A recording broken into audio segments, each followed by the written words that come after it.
और माननीय नरेंद्र मोदी जी भी हारेंगे। बताइए, इससे ज्यादा बड़े अरे भविष्यवाणी वाह। और क्या चाहते हैं आप? हाँ? नहीं नहीं, माननीय मैं नरेंद्र मोदी जी इतनी भी दूर की हारेंगे।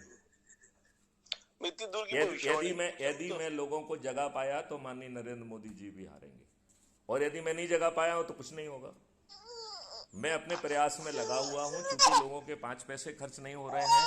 लोगों को सिर्फ जुड़ना है, अपने परिवार के लोगों को जोड़ना है, अपने रिश्तेदारों को जोड़ना है, मित्रों को जोड़ना है। और उन्हें क्यों नहीं जुड़ना चाहिए? क्या उन्हें जो है ना 21 लक्षों के साथ महापरिवर्तित भारत नहीं चाहिए? क्यों नहीं जुड़ना चाहते हैं? हाँ, नहीं, आप मुझे बताइए ना, या तो वो शास्त्रार्थ करें कि नहीं साहब ये नहीं हो पाएगा, मैं बताऊंगा ऐसे होगा ये। मुझे तो धन की जरूरत भी नहीं है, मुझे तो एफडीआई की जरूरत भी नहीं है। मेरे मॉडल में वो बिना सब धन, चीजें बनी हुई हैं। बिना धन के ही काम कर लोगे। हैं? हाँ हाँ, ये मॉडल है ना, हमने उसके लिए एक धन की व्यवस्था की है ना। हमने एक crime free Bharat money model भी बनाया हुआ है। ये सब